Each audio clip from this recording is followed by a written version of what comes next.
Before I came to Fenway, I was going to a doctor that was closer to my house, and she was fine, but I felt like every time I tried to bring up anything about STDs and being gay, she was kind of dismissive. And so a friend of mine suggested going to Fenway.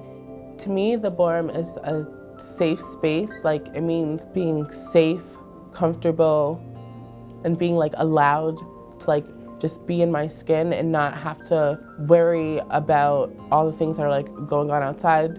We started in '85, so Fenway was just struggling so hard with losing so many people in our community.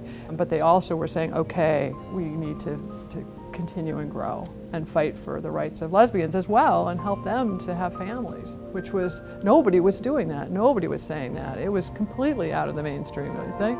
Absolutely. Yeah.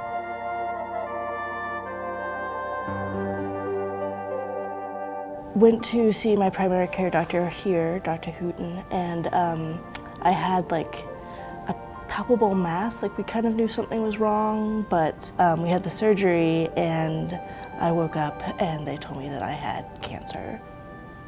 For the first time I felt like maybe I'm not gonna make it to an older age, and I would look at older people on the street and be sort of jealous that they made it that far. But at the same time, I felt like I was pretty lucky. If I was going to have cancer, I was in a very lucky situation, because after a few weeks I found out that it was only stage 1, it hadn't spread to my lymph nodes.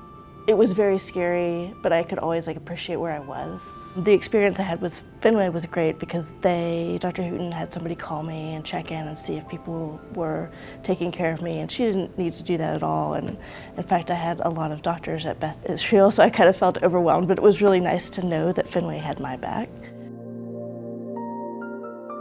I have known I was trans specifically since I was around 12, 13, 14. I've gone through many dark times, but I feel like a really dark time, and I had no idea like what I was gonna do. Like, I couldn't stand to look at myself. I wasn't really like treating myself as healthily as I should have been. I'm lucky in terms of the fact that I've dealt with a lot in the past year. Like, I've been like kicked out and, you know, like lost some of my family, but I feel like I've gained a lot. Like, I'm happy with myself.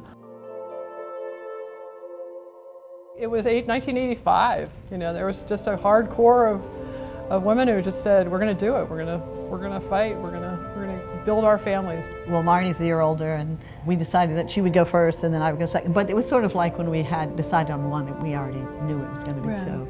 So that was easy. And then we were extremely lucky. We had a boy and a girl. As it turned out, our children were the first in their elementary school. So we just constantly had to deal with this. Wait a minute, you're her mother? I had met her mother. You know, and then you'd have to do oh, she has 2 mothers, and people would just go, huh? That was a very common response.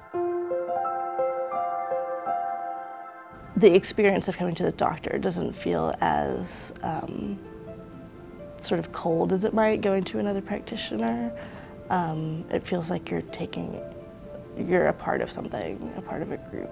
It means being safe. It means being in a space where you're allowed to be yourself, dealing with like warm staff members who don't mock you or talk about you, which I know has happened to a lot of other trans people. And when you're an African-American trans woman who's out in the world, there's a lot of violence and it's not really a safe space. But when you come into the Borum and you're just getting your medical treatment and the staff is warm and treats you like just, you know, a normal human being or someone who's like part of their family, it makes you feel like really warm and like comfortable and confident in yourself. We were pushing our strollers in some of the early gay pride parades, and it was amazing. If you remember the applause, it was unbelievable. It just, you know, chokes you up even now. Yes. Everybody was stunned, and Fenway was the one standing there saying, these are our people, they deserve to have families, we are gonna let them, and we're gonna help them to have a family, and that's just incredibly important.